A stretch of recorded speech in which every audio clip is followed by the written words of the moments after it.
fam? Welcome back to the W Podcast, where you get wisdom in the word with the Wheelers. Hey, so we are so excited that you joined us today.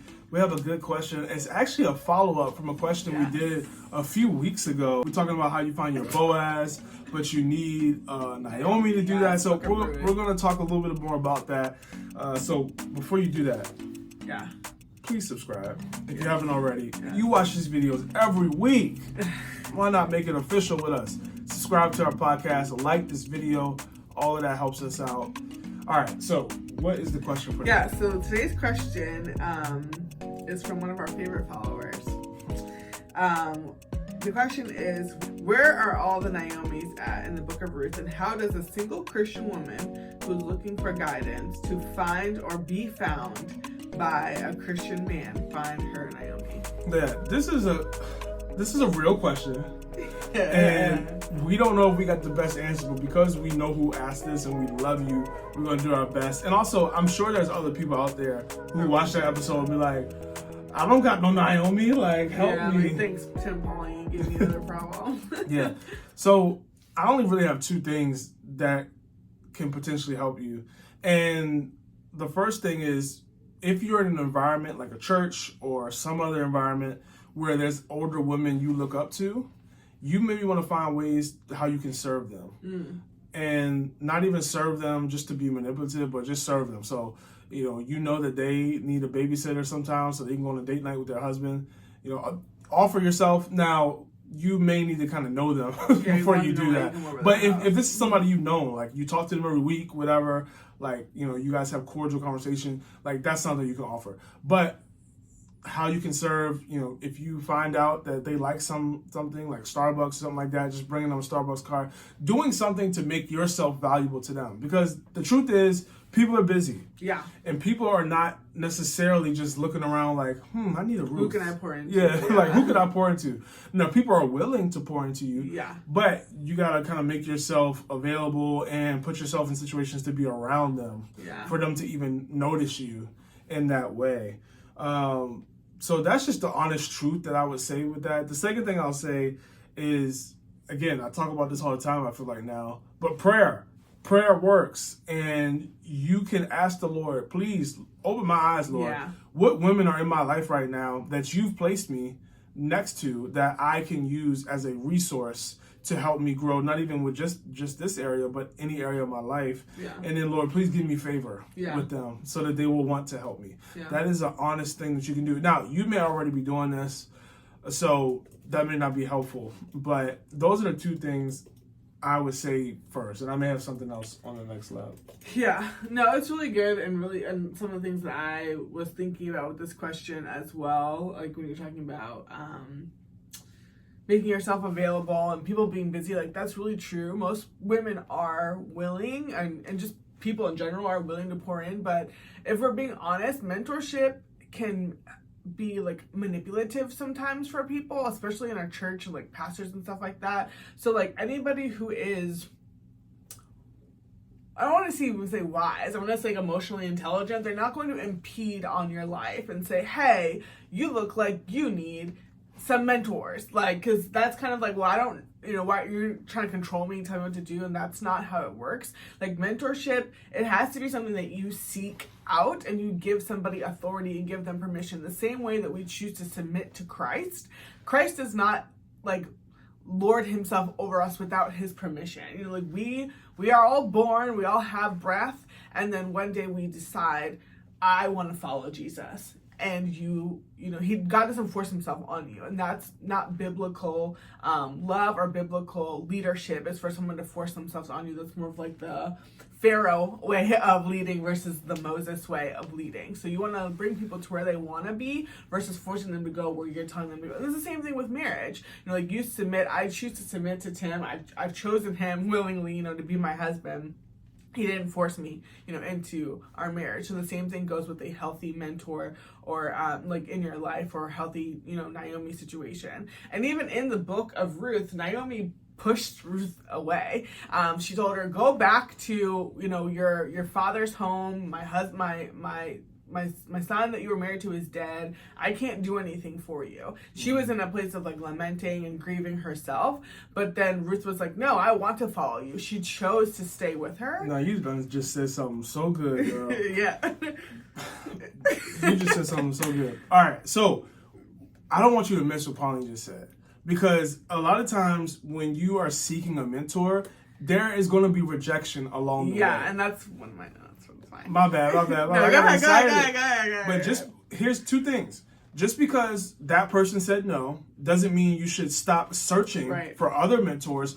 Or it can also mean that doesn't mean you got to stop pursuing this person. Right. And I've told my story before. My mentor said no to me at first. Right. But then I stood there and gave some puppy dog eyes, and by golly, he said yes. Persistence pays off, and the Bible talks about that as well. Yes. So please, when you're on this journey, and I'm saying this to everybody who's watching, when you're on this journey of trying to find a mentor or do anything in your life, you got to be mindful not to, first of all, internalize anything and allow yourself not to get so deep into the rejection that you may feel from somebody saying no. Because to be honest, I don't know if you're going to remember this, but when we were dating, we were looking for mentor couples. Like when we were first dating, we were really looking for mentor couples, and we straight up asked a couple like, "Hey, can you guys, be a mentor couple to us?" And they said no. Yeah. Like they said no, and we were kind of like, dang, so what are we supposed to do? Like, why would you say no to us? Like, why would you say no? And it hurt a little bit, and we got all love for them now. There's no bitterness, but that's okay because everybody's not for you. And guess what? In due time, we were able to find a couple that was able to be there for us and pour into us, and we found other couples who loved us and poured into us, and that's okay. So just because someone says no to you doesn't mean there isn't somebody else out there that can be for you. It just may take some time. Yeah, absolutely. And that's one of the notes that I have is to push past rejection, because you are going to be rejected. Because as Tim said, people who are worthy, that's kind of like bad to say, but people who are you're gonna want to be your mentor or to be that Naomi for you, they're busy. Naomi was busy grieving her family, her son's passing away. She had no husband. A lot of people would look at her and say, okay, she's going through a lot right now. Just kind of like leave her, like let her be with the Lord. Let her kind of similar to when we had our son last year. People were very like, I don't want to bother you because we had a newborn. We don't. And when you're a parent, people are like, I know you're busy. I know you're busy, and it's true. But it's also like, it's not really about, I don't wake up and I'm like, well, what is going to be like the most effective thing? It's like, what's most valuable? What's going to be, something that's impacting eternity right now? So if something is worth it, we're going to put in the time no matter what it takes. But people have to be willing to meet with you because people are not, or meet you where you are, because no one's going to chase after you, especially somebody who's married, has kids, they have a job, they have a family, like they got stuff going on just like you do. But think about if somebody in high school came to you and was like, I want to be a nurse. I want to be whatever you are. I want to be, a program manager. I want to be a doctor. I want to be what your job is. You would say like, yeah, I'm busy, but I remember what it was like to be 15 and not have an idea of, what college applications or whatever the case is. Like, you're going to take the time. You're going to give whatever it is that you have, whether it's like, hey, I'm not going to text you back in 5 minutes, but like, give me a week, I'll get back to you. You know what I mean? And kind of being okay with that. So you do have to push past rejection, because some people pursue mentors and they're like, well, I reached out to this person and they never got back to me. And it's like, well, how many times did you reach out to them? Maybe they don't text. Did you call them? The fact that you even have their number, honestly, is like a win. Did you Instagram DM them? Did you walk up to them at church? Did you, how hard did you try? And guys, I think, are better at this because of the whole, guys are designed to pursue and, that type of thing. But women, we struggle more with that, and we struggle more with rejection. Like, well, I tried and she didn't get back to me. I think you also have to be mindful of the fairy tale narrative you may have of what a mentor should look like in your life. I think sometimes we look at mentors like, oh, this should be somebody that I go out to eat with every week, or this is somebody that I should be able to call whenever I need help. And that's not always what a mentor relationship is going to look like. Right. So you have to be okay with that. Like, there may be people, whoever is watching this, there may be people in your life right now who could technically be mentors to you, but you are not pursuing them because they're not going to give you 100% of their attention. They're not going to give you all of their attention. And that just may not be realistic for them. But you can definitely get some nuggets from them that will change the trajectory of your life. comes from the table. You understand? So that's something you want to be mindful of. And two things I wanted to share: you reap what you sow. So there's two different perspectives on that. One, I'm really big in, if you want to mentor, who are you mentoring? Because if there's nobody in your life that you're mentoring and that you're pouring into, why would you expect God to bring you somebody to do the same for you? Like, we got to do what we want to get from other people. So definitely I would encourage you, like, if there's other people in your life, there's people that want to get where you are, like, pour into them, invest into them. And then God, you'll be able to get that same thing. And then second, if you have a mentor or you have somebody that's in your life that has given you advice, what have you done with it? Like, if a mentor is not going to work with you long if you don't implement the advice. They feel like they're wasting their time. Yeah, a mentor is not going to work with you long if you don't implement the advice that they give you. So you want to make sure that you are actually doing something with what they are giving you, because they want a return on their investment. It takes energy and time to pour into somebody. And here's the thing. There are a lot more people than you out in the world, so you want to make sure you give them a reason to want to continue to work with you. Because their time, if they're a mentor, is valuable, because that means they have something that you like, and you're not the only person that likes what they have. So you just want to make sure that you are doing your part as well. Yeah, and then the last thing, the piece about, like, I can't find the verse right now, but you mentioned something about, like, gifts and, like, bringing them Starbucks or whatever it is you find out that they like. That's a good thing. And, like, bribery is not always, like, manipulative, and, like, you talked about, like, oh, it's not, like, you don't want to be selfish and one-sided, but, like, it can start there. Like, our relationship is mutually beneficial. You know, like, our relationship with God is mutually beneficial. Like, God loves us and he loves to pour into us, but also he wants to use us to build his kingdom. No healthy relationship is one-sided. So I don't think it's a bad thing for you to bring somebody Chick-fil-A and then say, hey, I'm so glad I could bring you this number 2 with, you know, cookies and cream milkshake. But I also wanted to ask you, I saw that you did this. Why did you do that? Or who helped you get there? Or if you were me, what would you do in this situation? And while they're drinking their milkshake, I'm dropping hints because I love milkshakes. You know, you can ask and say, you know, yeah, I'll give you this information. You did this for me. I'll gladly answer your question. You know, it makes it a lot easier to till the soil and, you know, be kind of favored to somebody. Read the verse to me. So I think, I wasn't sure if this is what you were talking about, but the verse you're talking about is Proverbs 17:8. It says, a bribe is a lucky charm. Yes. Whoever gives one will prosper. Yeah, absolutely. So, again, bribe, you may not like that word, but you can definitely give things that will give you favor with other people. Exactly, and that's the other thing, too, about praying. Prayer is, you know, one of the greatest things about prayer is it changes our perspective, and that's really what you want.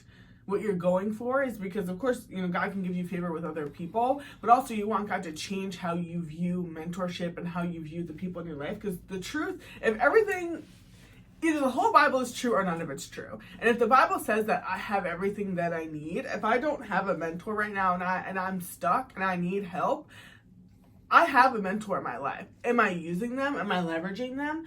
Or am I just looking at why they're not doing what I want them to do? Or am I focused? Like, the fact that if you even have somebody's number, you've won. You have access right there. You know what I'm saying? If you have a way to talk to them, you have everything that you need. But sometimes, you know, the enemy and our insecurities make us look at situations and make us feel badly about them and kind of keep us paralyzed. So you just want to make sure that when you are praying that you're more focused on, like, God, change my perspective about mentorship, change my perspective about the people that are in my life right now, so that I can maximize all that I have and that I can get more. Yeah, and specifically in the context of relationships, when we're talking about finding a Naomi, you don't need to find somebody that's married. Yeah. Because remember in the story, Naomi was not married. Now, she was in the past, but sometimes it's just good to have somebody who is wiser than you that can point you to the right direction. As far as if somebody's a good person that you should look into. Right, because also I will say this, and the girls that I mentor know this. use Tim a lot. So when it comes to like, if one of the girls that I mentor, they like somebody or they're like interested in somebody, I'll send him out, for intel, and because he's obviously a guy, it's the best resource. I also have a brother-in-law who's like very social and stuff like that. So I'll ask him like, well, what do you know about this guy or whatever the case is, and I'll, like 95% of the time, Tim is right. Even for people like just my friends, like I'll be like, oh, let me, so and so is interested in this guy. Can you like, what do you know about him? So you do want people, who are older than you on your side, or people who are connected, if you will, connected to other guys, that can introduce you to other people, just like we talked about with Ruth and Boaz. Yeah. And yeah, I mean, I know plenty of stories. There's one particular in my mind of like a really key, like people in our community, mentor-mentee relationships where like the mentor rejected that person several times, was like, honestly, I don't have time. And it's not even a matter, and that's why I'm not really for the whole like asking a formal will you be my mentor thing, because it scares people off. I'll ask you my questions and I might look at you as a mentor whether you know it or not, but the relationship to me is the same, because that way it's low maintenance, and people don't feel like, oh, you have this expectation on me. And that's happened to me as well, where people they didn't ask me to be their mentor, but they're like, you're like a mentor to me, and it's like, okay, like if that's how you see me, like that's great, but it's not like I entered into this signed a contract, right? And I think another thing Pauline said that is helpful is you having an idea of what you like, and then being able to present that to somebody else and say, hey, like, what do you think about this person? Yeah. And that person doesn't even necessarily have to know that you like them. Just like, hey, like, what do you think about? See a good option. Yeah. What do you think about this guy? Like, it can be casual. Like, it can be super casual like that. And maybe that can be a way you start a relationship with the Naomi in your life. Right. So hopefully that's helpful. Yes. Hopefully it was helpful. The person who asked that, if you need more context after watching this, you know where to find us. DM us, hit us up. We will be able to hopefully give you some more clarity. But this has been an episode of the W Podcast. We hope it's been helpful. Good luck finding your Naomis out there. They are out there. They exist. You will find them. But you need to be Ruth. And the Lord will help you. Yeah. See y'all next week. Bye.